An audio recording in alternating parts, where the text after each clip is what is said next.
Welcome to our living room. This is from the Disney couch. It's a bit of a party tonight because this is the final movie in our quest for the ultimate Disney movie, Moana.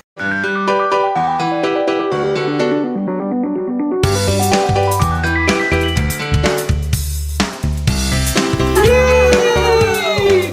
We made it all the way from Snow White to Moana. 56 movies in about a year and a half. Thanks to everybody who's been following along with us, and all our new subscribers, welcome aboard. Check out the playlist and see what you missed. I never would have thought of watching all of the Disney movies in order. Yeah. And so I have to give you credit for it, Mike. And it's been a really fun memory. I mean, it has been work at times to try and arrange our schedules. Takes about 10 or 12 hours to edit the final thing down and cut out all the unnecessary bits for you. But, you know, it's been a really fun family memory. Got my Moana grass skirt on. Got my Viana shirt. This is from Spain. And since it's such a party, I had to make a special dessert. I just made spur of the moment, like literally 5 minutes before we sat down on the couch, a chocolate peanut butter Nutella pie. Yes. So we'll be enjoying this during the movie. All right, well, let's start this movie. Here we go, Moana! In the beginning, there was only ocean. Until the mother island emerged, Te Fiti. Her heart held the greatest power ever known. It could create life. I came back on the good part, so I decided to stay. Yay! We did it! We did! Done. We watched High every fives, Aria. Disney movie in We're chronological order. Yeah! Done. So let's talk about Moana. Yes. How was that for everybody? Not a surprise. We'd all seen it before, but how was it watching it that time? It was So good. visually stunning. Like the animation of the water and Moana's hair and like the lava and just everything was just flawless. Also, the storytelling is really good. Like, right from the beginning, you feel that classic Disney pull in the main character who, you know, loves her family but feels like there's something more out there for her life. And, you know, we've seen it done with The Little Mermaid and with Beauty and the Beast, but honestly, it's, you know, it's not getting old yet. You feel for Moana right from the get-go. Yeah, they did a great job with that. I love the message of this movie. I love the identity thing. Yes. And right at the end that, you know, she's singing, they stole the heart of you, but that's not who you are. And she puts the heart back, and there's transformation and identity and calling and saving the world. And and it's all good. I especially love how when they were casting Moana, they had an open audition for Moana, and then this native Hawaiian 16-year-old got the part. And 14. Well, she was 14 when she got cast. Really? Yeah. Actually.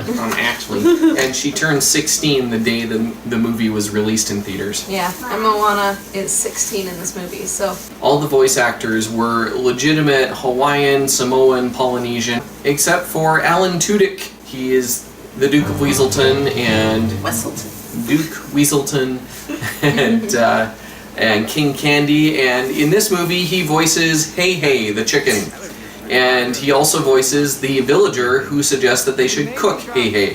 So that was kind of fun. It's like, it's very moving, but it's also funny, and just like the way the characters interact, and yeah, it's like, oh, just everything is just done so beautifully. There was a good quest there, good plot progression, but the one part I thought just really didn't make a lot of sense was Attack of the Coconut Pirates. It just seemed like it was a little bit out of place, and there was no explanation whatsoever as to why these Mad Max coconuts were painted and sailing islands and attacking Moana. I can tell that they're not just coconuts, I can tell that they're wearing coconuts because I had a lot of attention to detail while I drew them. Now take a look at that, like, pinkish skin they have. I don't know what these dudes are. They're small, they're pink, they have arms and legs like humans, but they don't make noise. I don't know, they're weird, so I drew them. To see all of my Disney couch art, you can follow my Instagram at Doodles for Boredom. So we all enjoyed it. It was an inspirational adventure comedy. So now is the last time we're doing this. To the church! Do. Book intro. No. No. Nope. Well, Story intro. well, you could kind of count it because she was telling a story, like she was using these things. So Flannel graphs. yeah, things. Scariest Sunday school lesson ever. It was a very good opening. I really enjoyed the fact that it had that whole, Lord of the Rings prologue thing going on. It was lost. It faded out of memory in time. And Years passed. then you realize that she's telling the story to a bunch of little preschoolers, and most of them are terrified except for Moana. So it was a good opening, but there was no books there, so That's we right. can't give it a point. No book opening in Moana. Missing parents. Yes. Yeah. Yeah. So- Sorta. Moana had two parents. They Yeah. went there. Yes. But on Maui's back story, he talked about how his parents took one look at him and threw him into the sea. I don't know what they thought was wrong with him, but they didn't want him, and so he grew up without parents and he got Fortunately adopted by the gods. Yeah, that's handy. Maybe it was all the tattoos. That guy was. No. He got the tattoos to tell his story. Yeah, okay, so is there enough there to count it as missing parents for Maui? I think so. Because even though he's an adult, he's like 1,000 years old or whatever, like it still affected the plot. Even a demigod can be an orphan, so there's a point. Dad with the stash. No facial hair at all in this movie. It's not part of Polynesian culture. Nope. What about the crab's crusty goatee? He's not a dad. He had like some barnacles like in his double chin. It was a good look. Yes, barnacles and a double chin do not count as dad with a staff. Sorry. Never thought you'd have to say that. I just wanted Talking animals. Yes. Yeah. Tamatoa's a crab. Oh, Tamatoa. Yes. I was thinking of Hey Hey and Pua. They don't communicate at all. Nope. And Hey Hey is wonderfully stupid the whole Love way it. It's through. hilarious. It was actually kind of nice to have a genuinely stupid animal. So, Tamatoa is not exactly your average animal. He's giant and shiny and purple. Yeah. But, It counts. yeah, I think Yeah. it still counts. He is based on an actual type of crab, a coconut crab. A decapod. That kind of looks like that. I mean, without all the gold and stuff. And, he's not 40 feet wide, but still, I think that's close enough. We can count him as a talking animal. I'm not just talking, a talking, singing disco animal. Sharkhead. Unlikely partnership. Yes. Yes. Yep. Very much so. Moana's like this optimistic, peppy young girl, and Maui's like this cynical old Selfish. dude. Yeah, he's all selfish and self-righteous and thinks everybody loves him. And they definitely don't get along at first, and he keeps on trying to get rid of Moana, but they're stuck together because Moana's there, make him pay for his actions, so they have to go on this journey together because the ocean won't let them separate. And they come to that point, right, where they make the deal.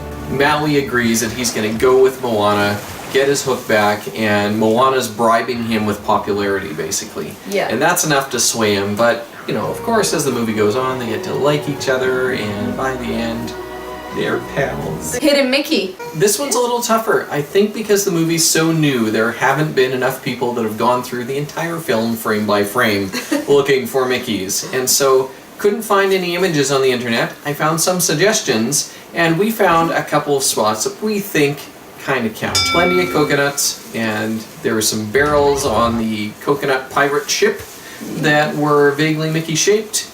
And there was some stuff in Tamatoa's lair, some blotches in the background that kind of looked like Mickey. Even though hidden Mickeys were kind of hard to find, there was a slew of Easter eggs and cameos in Moana. We have a Baymax Kakamora. We've got Flounder in the Youre Welcome scene. We have marshmallow in the tapestry. There's Aladdin's magic carpet. And his lamp stuck on the back of Tamatoa. And there's also the magic golden flower. Oh yeah. And a mention of Sebastian. Can we be real? If my name was Sebastian and I had a cool Jamaican accent, you'd totally help me. You would, you know you would. Maui turns into Sven from Frozen for half a second. So there's a lot in here just to make us go, hey! I'm a nerd, I get it! Al alcohol. No alcohol on the Pacific Islands. There's coconut water. That's what they drink. All they got's coconuts. Yeah, no alcohol in Moana. Witchy villain. Well, they kind of had the misleading villain thing again with this one, except opposite. Usually you see someone, you think they're good, and then it turns out, ooh, they're the villain. Yeah. But this time, you saw Te Ka, and you thought it was just this pure evil demon thing. And then Lava monster. turns out that she's actually Te Fiti, who is the goddess of life. But here's my question. Is Te Ka, the lava monster, witchy? No. No. Yeah, that's not natural. It ain't natural, Well, Thelma. it's not natural at all. But it's not a natural person doing unnatural things.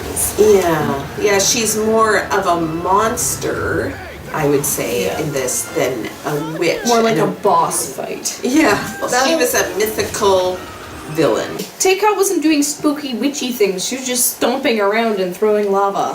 My point is, I don't think witchy villains should be just enclosed to sorcerers. Well, I think we better put this to a couch vote. Witchy villain. 3, 2, 1. Okay, we've got 4 thumbs down, 1 thumb up.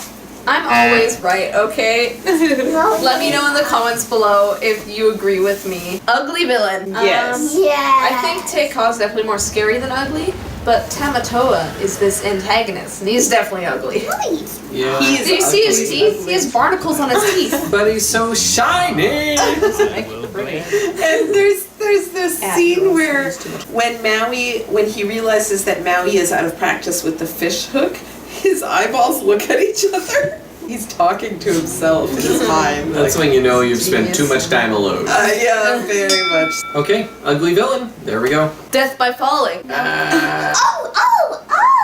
Oh! Oh. What? Tamatoa. He didn't die. Yeah, he was just laying here and was just like, help me. So I'd give it half marks because he was gone. He So definitely the did falling not die. just made him eliminated. Exactly. Yeah, so but I don't that's think why he really I should fell. give it half marks. Falling is a stretch. Death, he definitely didn't die. So there's no way we can give a point. No. Yeah, I'm with Gyro on this one. Half marks. Nice try. I think that's as close as we get. No death by falling in Like- Moana. Hit song. Yeah. See the line where the sky meets the sea, it calls me. And no I definitely one remember knows. after going to the movie theater, like coming home and we were singing that song. I memorized the whole soundtrack, including the song that's not in English. Please appreciate me. Yes, appreciate your nerdiness. But yes, hit song, most definitely. Yeah, and also You're Welcome. I mean, who knew The Rock could sing? And rapping really well. I think he did pretty good with that. So the soundtrack reached number 2 on the Billboard charts. The song How Far I'll Go got up to 88, and Dwayne Johnson's version of You're Welcome got up to 83. So That doesn't sound that great. no, it's not great, but I think it definitely has those points for a recognizable song that really stuck with us from the Yes, movie. So regardless of what the charts say, it's a hit song in our hearts. Absolutely. Romantic duet. No romance. Zero romance. You could call Maui's You're Welcome song a romantic duet with himself. Yeah, that's true. Yeah, between Maui and his tattoo. And his pecs. Yeah. The romance wasn't missing at all. Like, you didn't end the movie feeling like you got gypped because there was no romance in it. The kiss. Yeah, again, no romance, no kiss. Resurrection. What about Yes. Te Fiti? Yes, I would count that. I would definitely count that. It's more of a transformation Yeah. Yeah. and a restoration than a resurrection. But gosh darn it, I would vote for it I anyway. would. Yeah. Everything about Te Fiti was gone, and her place just this monster, and there's really no sign of her left except for the swirl on her chest. And Yeah. she was bringing death. Yeah, Yeah. she was bringing death instead of life. And even right up to the point when Moana's walking towards her with the heart, you see Te Ka just, you know? She comes face to face with Taka in total bravery right in the midst of Taka's pure rage and, you know, like implicit death coming towards her. And she goes forward and says, I know who you are, and touches foreheads. Bam! Yeah. The story is rewritten, and I like, I think, cry the most at that scene out of any Disney movie. It's so beautiful. We'll give it a mark for Resurrection because this is our last opportunity to give a mark for anything. So there we go. Oh, that's it. All right, Jaira. Well, That's it. Let's total it up. Okay. Total is 7 out of 14. Moana, the 56th Disney movie, scores 7 points. Comfortably in the middle of the chart. Woo! Kinda. Okay. Yeah. You know, princess movies usually score higher than Moana, Yeah. but not this time. This isn't really a princess movie. Yeah. Okay, first, I'm not a princess. I'm the daughter of the chief. I think definitely because it's just kind of non-conventional, sort of. It scored lower than we thought it would. Yeah, that's true, but still a great movie. And Yes. if you watch this channel at all, you know that the score has nothing to do with how enjoyable it is. Definitely way up there on our enjoyability chart, which we don't have. Yep. So there you go. So you might be wondering now, what is the ultimate Disney movie now that we've watched them all? Our quest is not quite over yet. So we're going to enter into the bonus round after this, and we're going to award some extra points to the movies that have the best in each category. The best kiss, the best book opening, the ugliest villain, the best death by falling. We're going to award some extra points there, and we're also going to award some bonus points to our favorite movies, so that the enjoyability factor gets in there a little bit. So stay tuned to the channel for all of that. And post your comments down below if you have your votes on the best of in each of the categories, and you might sway us one way or another. You never know. Keep following and check out the videos to find out what winds up being the ultimate Disney movie. So we've just watched all 56 Disney animated theatrical releases in chronological order. What are we gonna do now? Go to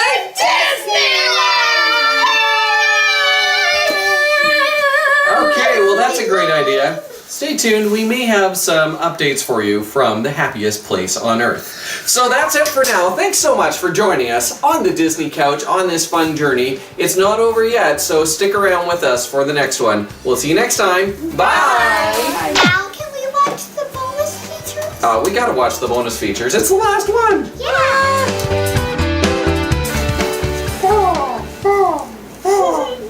That's the plague. We're playing? The plague. That's like a plague mask. Painful. Do it.